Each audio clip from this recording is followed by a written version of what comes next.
ಸ್ನೇಹಿತರೆ ನಮಸ್ಕಾರ. ಎಲ್ಲರೂ ಹೇಗಿದ್ದೀರಾ? ನಾನು ನಿಮ್ಮ ಹಾರಮದನ್. ಮತ್ತೆ ಎಲ್ಲರೂ ಚೆನ್ನಾಗಿದ್ದೀರಾ ಅನ್ಕೊಳ್ತೇನೆ. ಇವತ್ತು ಒಂದು ಮುಖ್ಯವಾದ ವಿಷಯ ಇದೆ. ಆ ವಿಷಯದ ಬಗ್ಗೆ ಈ ವಿಡಿಯೋದಲ್ಲಿ ಮಾತಾಡೋಣ. ಯಾಕಂತ ಅಂದ್ರೆ ಈ ವಿಡಿಯೋ ನಮ್ಮ ಗ್ರಾಮ ಪಂಚಾಯಿತಿ ಮತ್ತೆ ನಮ್ಮ ರೂರಲ್ ಜನಗಳಿಗೆ ಒಂದು ತುಂಬಾನೇ ಮುಖ್ಯವಾಗಿರೋ ಅಂತ ವಿಷಯ ಆಗಿರೋದ್ರಿಂದ ಇದು ತುಂಬಾ ಮುಖ್ಯ ಅಂತ ಹೇಳ್ತಾ ಇದ್ದೇನೆ. ಮತ್ತೆ ಅದಕ್ಕೂ ಮುಂಚೆ ಇನ್ನು ನನ್ನ ಚಾನೆಲ್ ಅನ್ನ ಯಾರೆಲ್ಲ ಸಬ್ಸ್ಕ್ರೈಬ್ ಮಾಡ್ಕೊಂಡಿಲ್ಲ ಪ್ಲೀಸ್ ಸಬ್ಸ್ಕ್ರೈಬ್ ಮಾಡ್ಕೊಳ್ಳಿ. ಹಾಗೇನೇನೆ ನನ್ನ ವಿಡಿಯೋಸ್ ಅನ್ನ ಶೇರ್ ಮಾಡೋ ಮುಖಾಂತರ ನನಗೆ ಸಪೋರ್ಟ್ ಮಾಡಿ ಅಂತ ಹೇಳ್ತಾ ವಿಷಯ ಇದೆ. ಏನಂತ ಅಂದ್ರೆ ನಮ್ಮ ಕರ್ನಾಟಕ ಸರ್ಕಾರ, ನಮ್ಮ ಕಾಂಗ್ರೆಸ್ ಸರ್ಕಾರ ಏನಿದೆ, ಪ್ರತಿ ದಿನಕ್ಕೊಂದೊಂದು ಹೊಸ ರೂಲ್ಸ್ ಅನ್ನ ತಗೊಂಡ್ ಬರ್ತಾ ಇದೆ. ಪ್ರತಿ ದಿನಕ್ಕೊಂದೊಂದು ಸುತ್ತೋಲೆಗಳನ್ನ ಹೊರಡಿಸ್ತಾ ಇದೆ. ಇವರು ಏನಕ್ಕೆ ಮಾಡ್ತಿದ್ದಾರೆ, ಯಾಕೆ ಮಾಡ್ತಿದ್ದಾರೆ, ನಿಜವಾಗೂ ಅದು ಕ್ಲಾರಿಟಿ ಅಂತೂ ಇಲ್ಲ. ಇಡೀ ದೇಶದಲ್ಲೇನೇನೆ ರೆವೆನ್ಯೂ ಮೇಲೆ ಬೇರೆ ದೇಶಗಳಿಗೆ ಕಂಪೇರ್ ಮಾಡಿದ್ರೆ, ಬೇರೆ ರಾಜ್ಯಗಳಿಗೆ ಕಂಪೇರ್ ಮಾಡಿದ್ರೆ ಇಷ್ಟು ಹೊತ್ತನ್ನ ಇವರು ಯಾಕೆ ಕೊಡ್ತಿದ್ದಾರೆ ಅನ್ನೋದು ಕೂಡ ಒಂದು ಅನುಮಾನ ಕೂಡ ಬರುತ್ತೆ. ಆದ್ರೂ ಕೂಡ ಇವರು ಮಾಡ್ತಿರೋದು ಒಂದು ಅವರಿಗೇನೆ ನಿಜವಾಗೂ ಅದು ಯಾವ ತರ ಉಪಯೋಗ ಆಗ್ತಾ ಇದೆ ಜನಗಳಿಗೆ ಅನ್ನೋದನ್ನ ಅವರೇನೇನೆ ಅದನ್ನ ಹೇಳ್ಬೇಕು.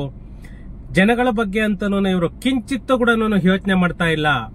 ಬಡ ಬಗ್ಗರು ಆಗ್ಬೋದು ಅಥವಾ ಮಿಡ್ಲ್ ಕ್ಲಾಸ್ ಅವರು ಅಂತೂ 100% ಉದ್ಧಾರ ಆಗ್ಲಿಕ್ಕಂತೂ ಆಗಲ್ಲ ಇವ್ರ ಗವರ್ನಮೆಂಟ್ ಅಲ್ಲಿ. ಯಾಕಂದ್ರೆ ಪ್ರತಿ ದಿನ ನೋಡಿ ಒಂದೊಂದು, ಅದು ಮೇಜರ್ ಅಂತಂದ್ರೆ ರೆವೆನ್ಯೂ ಡಿಪಾರ್ಟ್ಮೆಂಟ್ ಮೇಲೆ ಇಟ್ಟಿದ್ದಾರೆ ಇವರು. ಈಗ ಇದರದಾಯ್ತು, ಟ್ಯಾಕ್ಸ್ ಎಲ್ಲಾನು ಹೆಚ್ಚಿಗೆ ಮಾಡೋದಾಯ್ತು, ಅಥವಾ ಈ ಖಾತಾ ಮಾಡೋದಾಗ್ಬೋದು. ಈ ಖಾತಾ ಮಾಡಿರೋದ್ರಿಂದ ಜನಗಳಿಗೆ ಎಷ್ಟು ಹೊಡೆತ ಬಿದ್ದಿದೆ ಅನ್ನೋದು ಅವರ ಮೈಂಡ್ ಅಲ್ಲಿ ಬಂದಿದೆಯಾ ಇಲ್ವೋ ಗೊತ್ತಿಲ್ಲ. ಯಾಕಂದ್ರೆ ಇನ್ನೂ ಕೂಡ ರೆವೆನ್ಯೂ ಸೈಟ್ಗೆ, ಗ್ರಾಮ ಪಂಚಾಯಿತಿಗೆ ಇನ್ನೂ ಕೂಡ ಇವರು ಸ್ಟಾರ್ಟ್ ಮಾಡಿಲ್ಲ. ಅದರಲ್ಲೂ ಮೊನ್ನೆ ಯಾವ್ದು ಈ ಹಕ್ಕುಪತ್ರ ಸೈಟ್ಗಳಿಗೆ ಮಾತ್ರ, ಸಕ್ರಮ ಪ್ರಾಪರ್ಟಿಗಳಿಗೆ ಮಾತ್ರನೇನೆ ಮಾಡಬೇಕು ಅನ್ನೋದು ಮಾತ್ರನೇನೆ ಸರ್ಕ್ಯುಲರ್ ಮಾಡಿದ್ರು. ಮತ್ತೆ ಇವಾಗ ಇನ್ನ ಒಂದು ಸುತ್ತೋಲೆನ ಹೊರಡಿಸಿದ್ದಾರೆ. ಏನಂತಂದ್ರೆ ಅದು ಬೇರೆ ಒಂದು ಕೇಸ್ ಆಗಿತ್ತು, ಸುಪ್ರೀಂ ಕೋರ್ಟ್ ವರ್ಗೂ ಹೋಗಿತ್ತು. ಆ ಸುಪ್ರೀಂ ಕೋರ್ಟ್ ಅಲ್ಲಿ ಯಾವ ಬೇಸ್ ಮೇಲೆ ಆಯ್ತು ಅದೇ ತರನೇನೆ ಇಲ್ಲೂ ಕೂಡ ಅದನ್ನ ಮಾಡ್ಬೇಕು ಅಂತ ಹೇಳ್ಬಿಟ್ಟು. ಯಾಕಂತಂದ್ರೆ ಈ ಒಂದು ರೆವೆನ್ಯೂ ಖಾತಾ ಕೂಡ ಆ ಸುಪ್ರೀಂ ಕೋರ್ಟ್ ಒಬ್ರು ಕೋರ್ಟಿಗೆ ಹೋಗಿದ್ರಿಂದಲೇನೆ ಅದು ಕೂಡ ಖಾತಾ ಮಾಡ್ಲೇಬೇಕು ಅಂತ ಹೇಳ್ಬಿಟ್ಟು ಇದಾಯ್ತು. ಇದು ಕೂಡ ಸುಪ್ರೀಂ ಕೋರ್ಟ್ ಆದೇಶನೇನೆ ಒಬ್ಬರಿಗೆ ಒಂದು ಕೇಸಲ್ಲಿ ಇದಾಗಿರೋದನ್ನೇ ಇವರು ಮಾದರಿಯಾಗಿ ತಗೊಂಡು ಇವಾಗ ಅದನ್ನ ಇಮ್ಮಿಡಿಯೇಟ್ ಆಕ್ಷನ್ ತಗೊಳ್ಬೇಕು ಅಂತ ಹೇಳ್ಬಿಟ್ಟು ಗ್ರಾಮ ಪಂಚಾಯಿತಿಗಳಿಗೆಲ್ಲಾನು, ಗ್ರಾಮ ಪಂಚಾಯಿತಿಗಳಲ್ಲಿ ಸುಮಾರು ಪ್ರಾಪರ್ಟೀಸ್ಗೆ ಹೊಡೆತ ಬೀಳೋ ತರ ಆಗ್ತಾ ಇದೆ. ಇದರಲ್ಲಿ ಸುಮಾರು ಜನ ನನ್ನನ್ನ ಕೂಡ ಬೈಕೊಳ್ಬಹುದು. ಯಾಕಂತಂದ್ರೆ ಇವತ್ತು ಎಷ್ಟೋ ಜನ ಇವರು ಸರ್ಕಾರದ ಜಮೀನಲ್ಲಿ ಯಾರ್ಯಾರು ಕಟ್ಕೊಂಡಿದ್ದಾರೆ, ಯಾರ್ಯಾರು ವಾಸ ಮಾಡ್ತಿದ್ದಾರೆ, ಅವರಿಗೆಲ್ಲಾನು ಇದನ್ನ ನೆಲಸಮ ಮಾಡಬೇಕು, ಮನೆಗಳನ್ನ, ಆ ಕಟ್ಟಡಗಳನ್ನ ಅಂತ ಹೇಳ್ಬಿಟ್ಟು ಇವ್ರು ಇದ್ ಮಾಡ್ತಿರೋದು. ಯಾಕಂತಂದ್ರೆ ನೀವು ಕೇಳ್ಬೋದು, ಏನ್ ಸರ್ ನೀವು ಸರ್ಕಾರದ ಪ್ರಾಪರ್ಟಿ ಅವ್ರು ಹೆಂಗ್ ಇದ್ ಮಾಡ್ಲಿಕ್ಕೆ ಬರುತ್ತೆ ಅಂತ ಹೇಳ್ಬಿಟ್ಟು. ಬಟ್ ಇರೋರ್ಗೆ ಬೇಡ, ಇಲ್ದವ್ರಿಗೆ. ನಾವಿರೋರ್ ಬಗ್ಗೆ ಮಾತಾಡೋದ್ ಬೇಡ, ಇಲ್ದವ್ರ ಬಗ್ಗೆ ಹೇಳಿ. ಅದ್ರ ಬಗ್ಗೆ ಆದ್ರೂ ಮಾತಾಡ್ಬೇಕಲ್ವಾ? ಯಾಕಂತಂದ್ರೆ ಎಲ್ಲರಿಗೂ ಪ್ರಾಪರ್ಟೀಸ್ ಇರಲ್ಲ. ಎಷ್ಟೋ ಜನಗಳ ನಿರ್ಗತಿಕರು ಇರ್ತಾರೆ. ಅವರಲ್ಲಿ ಹೋಗಿ ಏನೋ ಒಂದು ಶೆಡ್ ಏನೋ ಹಾಕೊಂಡಿರ್ತಾರೆ. ಅದು ಗೋಮಾಳ ಜಮೀನ್ ಇರುತ್ತೆ. ಆ ಜಮೀನು ಗೋಮಾಳ ಜಮೀನು ಊರಲ್ಲಿ, ಆ ಗೋಮಾಳ ಜಮೀನು ಏನು ಕುರಿ ದನ ಮೇಯಿಸೋದಕ್ಕೆ, ಅದ್ರಲ್ಲಿ ಪೂರ ಇಲ್ದೆ ಇರೋಂತವರಿಗೆ ಒಂದು 94C ನಲ್ಲಿ ಆಗ್ಬೋದು, 94CC ನಲ್ಲಿ ಆಗ್ಬೋದು, 94D ನಲ್ಲಿ ಆಗ್ಬೋದು ಕೊಡ್ಬೋದು. ಅದು ಯಾಕಂದ್ರೆ ಎಷ್ಟೋ ಜನಕ್ಕೆ ಅದು ತಿಳುವಳಿಕೆನೂ ಇರಲ್ಲ. ಎಷ್ಟೋ ಜನಗಳಿಗೆ ಅದು ತಿಳುವಳಿಕೆನೂ ಇರಲ್ಲ. ಯಾವ ಸ್ಕೀಮ್ ಅಲ್ಲಿ ನಾವು ಅದನ್ನ ನಮ್ಮ ಹೆಸರಿಗೆ ಮಾಡಿಸ್ಕೋಬೇಕು ಅಂತ ಹೇಳ್ಬಿಟ್ಟು ಅದು ಜನಗಳಿಗೆ ಇನ್ನೂ ಮನವರಿಕೆ ಆಗ್ಬೇಕು. ಓಕೆ ಫ್ರೆಂಡ್ಸ್, ಇದು ಸುಪ್ರೀಂ ಕೋರ್ಟ್ ಅಲ್ಲಿ ಏನು ಆಗಿದೆ, ಮತ್ತೆ ಏನು ಇವರು ಹೊಸ ಸುತ್ತೋಲೆನ ಹೊರಡಿಸಿದ್ರೆ ಅದ್ರ ಬಗ್ಗೆ ಈ ವಿಡಿಯೋದಲ್ಲಿ ನೋಡೋಣ. ಅದಕ್ಕೂ ಮುಂಚೆ ಇನ್ನೂ ನನ್ನ ಚಾನೆಲ್ ಅನ್ನ ಯಾರೆಲ್ಲ ಸಬ್ಸ್ಕ್ರೈಬ್ ಮಾಡ್ಕೊಂಡಿಲ್ಲ ಪ್ಲೀಸ್ ಸಬ್ಸ್ಕ್ರೈಬ್ ಮಾಡ್ಕೊಳ್ಳಿ. ಹಾಗೇನೇನೆ ನಿಮ್ಗೆ ನೋಟಿಫಿಕೇಶನ್ ಬರಬೇಕು ಅಂತಂದ್ರೆ ಅಲ್ಲಿ ಪಕ್ಕದಲ್ಲಿರೋ ಬೆಲ್ ಐಕಾನ್ ನ ಪ್ರೆಸ್ ಮಾಡೋ ಮುಖಾಂತರ, ಮತ್ತೆ ನನ್ನ ವಿಡಿಯೋಸ್ ನ ನಿಮ್ ಫ್ರೆಂಡ್ಸ್ಗೆ, ರಿಲೇಷನ್ಗೆ ಶೇರ್ ಮಾಡೋ ಮುಖಾಂತರ ನನಗೆ ಸಪೋರ್ಟ್ ಮಾಡಿ ಅಂತ ಹೇಳ್ತಾ, ಫ್ರೆಂಡ್ಸ್, ಈ ನಮ್ಮ ಗ್ರಾಮ ಪಂಚಾಯಿತಿ ವ್ಯಾಪ್ತಿಯಲ್ಲಿ ಅನಧಿಕೃತವಾಗಿ ಯಾರು ಮನೆಗಳನ್ನ ಕಟ್ಕೊಂಡಿದ್ದಾರೆ, ಕಟ್ಟಡಗಳನ್ನ ಕಟ್ಕೊಂಡಿದ್ದಾರೆ, ಅವುಗಳನ್ನ ನೆಲಸಮಗೊಳಿಸಿ ಅಂತ ಹೇಳ್ಬಿಟ್ಟು ಕರ್ನಾಟಕ ಸರ್ಕಾರ ಒಂದು ಸುತ್ತೋಲೆಯನ್ನ ಆದೇಶನ ಹೊರಡಿಸಿದೆ. ಅದು ಯಾವ ಪ್ರಾಪರ್ಟೀಸ್ಗೆ ಯಾವನ್ನ ನೆಲಸಮ ಮಾಡಬೇಕು ಅಂತ ಹೇಳ್ಬಿಟ್ಟು ಮತ್ತೆ ಯಾರಿಗೆ ಆ ಆದೇಶ ಹೊರಡಿಸೋದಕ್ಕೆ ಪವರ್ ಇದೆ ಅದೆಲ್ಲನೂ ಈ ವಿಡಿಯೋದಲ್ಲಿ ನೋಡೋಣ ಬನ್ನಿ. ನಮ್ಮ ಕರ್ನಾಟಕ ರಾಜ್ಯ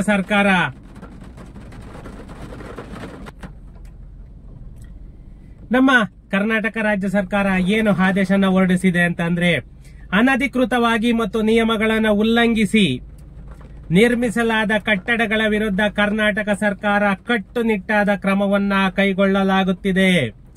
ನಮ್ಮ ಸರ್ವೋಚ್ಚ ನ್ಯಾಯಾಲಯದ ಆದೇಶದ ಪ್ರಕಾರ ಸಾರ್ವಜನಿಕ ಸ್ವತ್ತುಗಳಾದ ಕೆರೆ, ಕುಂಟೆ, ಕಾಲುವೆ, ಹೊಂಡ ಮತ್ತಿತರ ಸರ್ಕಾರಿ ಭೂಮಿಗಳಲ್ಲಿ ನಿರ್ಮಿಸಲಾದ ಎಲ್ಲ ಅಕ್ರಮ ಕಟ್ಟಡಗಳನ್ನ ನೆಲಸಮ ಮಾಡಲು ಎಲ್ಲ ಗ್ರಾಮ ಪಂಚಾಯಿತಿ, ತಾಲೂಕು ಮತ್ತೆ ಜಿಲ್ಲಾ ಪಂಚಾಯಿತಿಗಳಿಗೆ ಖಡಕ್ ಸೂಚನೆಯನ್ನ ಹೊರಡಿಸಿದೆ. ಫ್ರೆಂಡ್ಸ್, ಸ್ವಲ್ಪ ಮಳೆ ಬರ್ತಾ ಇದೆ, ಡಿಸ್ಟರ್ಬೆನ್ಸ್ ಇರ್ಬೋದು, ಯಾರನ್ನು ಬೇಜಾರು ಮಾಡ್ಕೋಬೇಡಿ. ಸ್ನೇಹಿತರೆ, ಈ ಸರ್ಕಾರದ ಮಹತ್ವದ ಆದೇಶದಲ್ಲಿ ಏನೇನು ನಿರ್ದೇಶನಗಳಿದೆ, ಏನೇನೋ ಕ್ರಮವನ್ನ ಕೈಗೊಳ್ತಾ ಇದ್ದಾರೆ ಅನ್ನೋದನ್ನ ನೋಡೋಣ. ಯಾಕಂದ್ರೆ ಈ ನಮ್ಮ ಗ್ರಾಮೀಣಾಭಿವೃದ್ಧಿ ಮತ್ತೆ ಪಂಚಾಯತ್ ರಾಜ್ ಇಲಾಖೆಯ ನಿರ್ದೇಶಕರು ಏನು ಈ ಆದೇಶನ ಮತ್ತೆ ಸುತ್ತೋಲನ್ನ ಹೊರಡಿಸಿದ್ದಾರೆ. ಇದು ಯಾಕೆ ಹೊರಡಿಸಿದ್ದಾರೆ ಅಂತಂದ್ರೆ, ಅಕ್ರಮ ಕಟ್ಟಡಗಳ ತಡೆಗಟ್ಟುವಿಕೆ, ಯಾವ್ಯಾವುದು ಅಕ್ರಮವಾಗಿ ಕಟ್ಟಡಗಳನ್ನ ಕಟ್ಟಿರ್ತಾರೆ ಅವೆಲ್ಲವನ್ನ ಕೂಡ ತಡೆಗಟ್ಟಬೇಕು ಅನ್ನೋದೇನೆ. ಯಾಕಂತಂದ್ರೆ ಒಂದು ಸರ್ಕಾರಿ ಜಮೀನ್ ಆಗ್ಬೋದು, ಒಂದು ಕೆರೆ ಆಗ್ಬೋದು, ಒಂದು ಕುಂಟೆ ಆಗ್ಬೋದು, ಯಾಕಂದ್ರೆ ಅವೆಲ್ಲನೂ ಖರಾಬ್ ಜಾಗ ಆಗಿರುತ್ತೆ. ಆ ಖರಾಬ್ ಜಾಗಗಳಲ್ಲಿ ಯಾರು ಕೂಡ ಅದರಲ್ಲಿ ಆ ಖರಾಬು ಬಿ ಖರಾಬ್ ಎರಡೂ ಬರುತ್ತೆ. ಅದರಲ್ಲಿ ನಾವು ಯಾವ್ದು ಯುಟಿಲೈಸ್ ಮಾಡ್ಕೊಳ್ಬಹುದು. ಯಾಕಂತಂದ್ರೆ ಇವನ್ ಯಾವುದೇ ಒಂದು ಕೆರೆ ಆಗ್ಬೋದು, ಕುಂಟೆ ಆಗ್ಬೋದು, ಅಥವಾ ಗೋಮಾಳ ಜಮೀನುಗಳಾಗ್ಬೋದು, ಇವೆಲ್ಲನೂ ಒಂದು ಸರ್ಕಾರಕ್ಕೆ ಸೇರಿರುವಂತಹ ಜಮೀನುಗಳಾಗಿರುತ್ತೆ. ಅಲ್ಲಿ ಅಕ್ರಮವಾಗಿ ಯಾರು ಕಟ್ಟಡಗಳನ್ನ ಕಟ್ಕೊಂಡಿರ್ತಾರೆ ಅವುಗಳನ್ನ ತಡೆಗಟ್ಟಬೇಕು ಅನ್ನೋದು ಒಂದು ಮುಖ್ಯವಾದ ಉದ್ದೇಶ. ಯಾಕಂತಂದ್ರೆ ಈ ಗ್ರಾಮ ಪಂಚಾಯಿತಿ ಪರವಾನಗಿ ಏನು ಅಪ್ರೂವಲ್ ಅಂತ ಹೇಳ್ತೀವಿ, ಆ ಅಪ್ರೂವಲ್ ಇಲ್ಲದೆ ಯಾವ ಬಿಲ್ಡಿಂಗ್ಗಳನ್ನ ಇವರು ಸ್ಟಾರ್ಟ್ ಮಾಡಿರ್ತಾರೆ ಅಥವಾ ಕಟ್ಟಿರ್ತಾರೆ ಅವೆಲ್ಲವಕ್ಕೂ ಕೂಡ ಒಂದು ಫುಲ್ ಸ್ಟಾಪ್ ಅನ್ನೋದನ್ನ ಇಡಬೇಕು. ಮತ್ತೆ ಪರವಾನಗಿ ಇದ್ರು ಕೂಡ ಅಂತ ಅಂದ್ರೆ ನಿಮ್ಗೆ ಅಪ್ರೂವಲ್ ತಗೊಂಡಿದ್ರು ಕೂಡ ನಿಯಮ ಉಲ್ಲಂಘನೆ ಯಾರು ಮಾಡಿರ್ತಾರೆ. ಇವಾಗ ನೀವು ಪ್ಲಾನ್ ತಗೊಂಡೇನೆ ಕಟ್ಟಿರ್ತೀರಾ, ಆದರೆ ನೀವು ವಯೋಲೇಷನ್ ಮಾಡಿರ್ತೀರಾ, ಅದು ಸೆಟ್ ಬ್ಯಾಕ್ ಆಗ್ಬೋದು ಅಥವಾ ಬಿಲ್ಡಿಂಗ್ ಆಗ್ಬೋದು, 2 ಫ್ಲೋರ್ ತಗೊಳ್ಳೋದು, 4 ಫ್ಲೋರ್ ಕಟ್ಟೋದು, ಆ ತರ ಬಿಲ್ಡಿಂಗ್ಗಳು ಕೂಡ ಈ ಕ್ರಮ ಅನುಸರಣೆ ಆಗುತ್ತೆ. ಇನ್ನೊಂದು, ಈ ಅಕ್ರಮ ಕಟ್ಟಡಗಳನ್ನ ಯಾಕೆ ನೆಲಸಮ ಮಾಡಬೇಕು? ಒಂದು, ಸ್ಥಳೀಯ ಕಂದಾಯ ಇಲಾಖೆ ಮತ್ತೆ ಪೊಲೀಸ್ ಇಲಾಖೆ ಎರಡಕ್ಕೂ ಏನು ನಿರ್ದೇಶನ ಅನ್ನೋದನ್ನ ಒಂದು ಕೊಟ್ಟಿದ್ದಾರೆ ನಮ್ಮ ಕರ್ನಾಟಕ ಸರ್ಕಾರ. ಅದು 2 ಟೀಮುಗಳು ಕೂಡ ಬರುತ್ತೆ. ಯಾಕಂತಂದ್ರೆ ಒಂದು, ನಮ್ಮ ಅಕ್ರಮ ಪ್ರಾಪರ್ಟೀಸ್ ನ ಅಕ್ವೈರ್ ಮಾಡ್ಕೊಳ್ಳೋದು, ಇದು ತಡೆಗಟ್ಟಬೇಕು ಅನ್ನೋದು ಮೇಜರ್ ಉದ್ದೇಶ.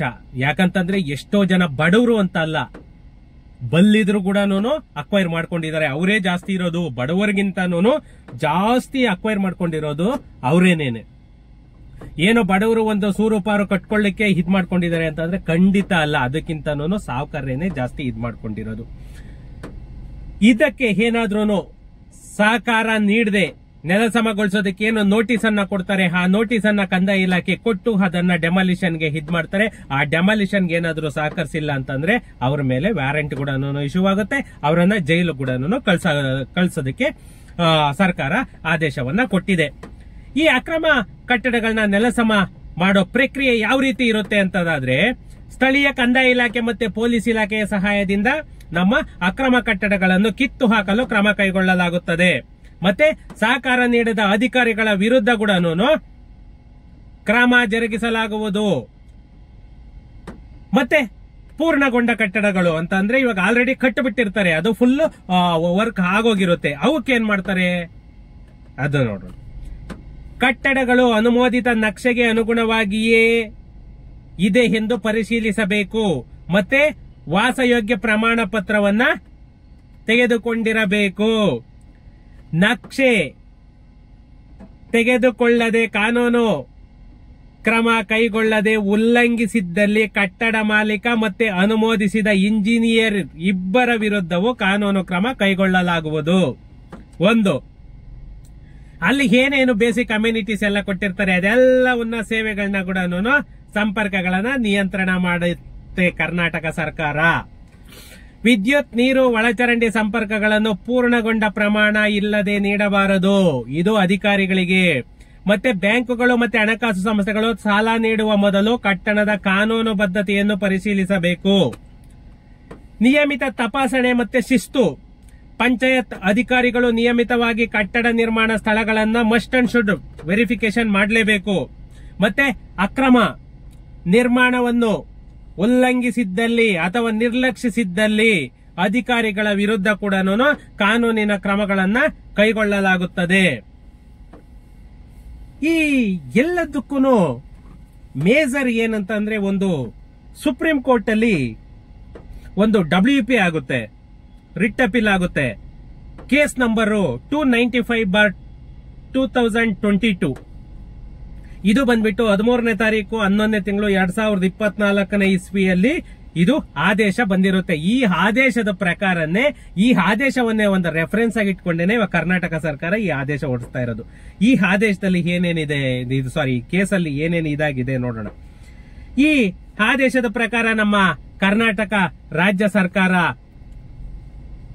ಏನು ಸಾರ್ವಜನಿಕ ಸ್ವತ್ತುಗಳ ಮೇಲಿನ ಅಕ್ರಮ ಕಟ್ಟಡಗಳನ್ನ ನಿರ್ಮೂಲನೆ ಮಾಡುವುದು, ಮತ್ತೆ ಕರ್ನಾಟಕ ಸರ್ಕಾರ ಏನು ಈ ಆದೇಶದ ಪ್ರಕಾರ ಸುಪ್ರೀಂ ಕೋರ್ಟ್ ಇಂದ ಏನು ಆದೇಶ ಬಂದಿದೆ ಆ ಆದೇಶದ ಪ್ರಕಾರ ಎಲ್ಲ ಬಿಲ್ಡಿಂಗ್ಗಳು ಅಕ್ರಮವಾಗಿ ಯಾವ್ಯಾವುದು ಗವರ್ನಮೆಂಟ್ ಜಾಗದಲ್ಲಿ ಕಟ್ಟಿದ್ದಾರೆ ಅವೆಲ್ಲವನ್ನ ಕೂಡ ನೆಲಸಮ ಮಾಡೋದೇನೆ. ಅಂದ್ರೆ ಕಾನೂನು ಉಲ್ಲಂಘನೆ ಮಾಡಲ್ಲ ಇವರು. As per norms, as per rules, as per regulations ಪ್ರಕಾರನೇ ಇವ್ರು ಹೋಗ್ತಾರೆ, ನೋಟಿಸ್ ಇಶ್ಯೂ ಮಾಡ್ತಾರೆ. ಆ ನೋಟಿಸ್ಗೆ ಕರೆಕ್ಟ್ ಆಗಿ ಸ್ಪಂದಿಸಬೇಕು. ಸ್ಪಂದಿಸಿ ಇವ್ರು ಏನಾದ್ರೂ ಕೂಡ ಹಿಟ್ ಮಾಡಿದ್ರೆ ಅದನ್ನ ಕಾನೂನಿನ ರೀತಿಯಲ್ಲಿ ಕ್ರಮವನ್ನ ಜರುಗಿಸಬಹುದು. ಅದಕ್ಕೂ ಚಾನ್ಸಸ್ ಇದೆ. ಕರ್ನಾಟಕ ಸರ್ಕಾರವು ಕರ್ನಾಟಕ ಗ್ರಾಮ ಸ್ವರಾಜ್ ಮತ್ತೆ ಪಂಚಾಯತ್ ರಾಜ್ ಅಧಿನಿಯಮ 1993 ಮತ್ತೆ ಮಾದರಿ ಉಪವಿಧಿ 2015 ಅಲ್ಲಿ ಏನು ತಿದ್ದುಪಡಿ ಆಗಿತ್ತು ಅದನ್ನ ಕೂಡ ಕಟ್ಟುನಿಟ್ಟಾಗಿ ಅನುಸರಿಸಬೇಕು ಅಂತ ಕೂಡ ಸುಪ್ರೀಂ ಕೋರ್ಟ್ ಹೇಳಿದೆ. ಈ ಕ್ರಮಗಳು ಗ್ರಾಮೀಣ ಪ್ರದೇಶಗಳಲ್ಲಿ ಅಕ್ರಮ ನಿರ್ಮಾಣವನ್ನು ತಡೆಗಟ್ಟಲು ಮತ್ತೆ ಸಾರ್ವಜನಿಕ ಸ್ವತ್ತುಗಳನ್ನ ಸಂರಕ್ಷಿಸಲು ಗಮನಾರ್ಹವಾಗಿದೆ. ಸರ್ಕಾರದ ನೀತಿಗಳು, ನ್ಯಾಯಾಲಯದ ಆದೇಶಗಳು ಮತ್ತೆ ಸ್ಥಳೀಯ ಪ್ರಾಧಿಕಾರಗಳ ಸಕ್ರಿಯ ಭಾಗವಹಿಸುವಿಕೆಯೊಂದಿಗೆ ಕಾನೂನುಬದ್ಧ ನಗರೀಕರಣವನ್ನು ಖಚಿತಪಡಿಸಿಕೊಳ್ಳಲಾಗುವುದು. ಯಾಕಂದ್ರೆ ಈ ಸುಪ್ರೀಂ ಕೋರ್ಟ್ ಆದೇಶ ಏನ್ ಬಂದಿದೆ ಆ ಆದೇಶದ ಪ್ರಕಾರನೇನೆ ಇವರು ಈ ಕ್ರಮವನ್ನ ಕೈಗೊಳ್ತಾ ಇದ್ದಾರೆ. ಅಂದ್ರೆ ಯಾರ್ಯಾರು ಗವರ್ನಮೆಂಟ್ ಜಾಗದಲ್ಲಿ ಕಟ್ಟಿದೀರಾ ಅವರು ಇಮ್ಮಿಡಿಯೇಟ್ ನೀವು ನೆಕ್ಸ್ಟ್ ಪ್ರೊಸೀಜರ್ ಅನ್ನ ಫಾಲೋ ಮಾಡಲೇಬೇಕು. ಇಲ್ಲ ಅಂತಂದ್ರೆ ನಿಮ್ಮ ಬಿಲ್ಡಿಂಗ್ ಕೂಡ ಡೆಮಾಲಿಷನ್ ಆಗ್ಬಹುದು. ಅದನ್ನ ಸ್ವಲ್ಪ ಚೆಕ್ ಮಾಡ್ಕೊಳ್ಳಿ. ಓಕೆ ಫ್ರೆಂಡ್ಸ್, ಸಿಗೋಣ ನೆಕ್ಸ್ಟ್ ವಿಡಿಯೋದಲ್ಲಿ. Thank you.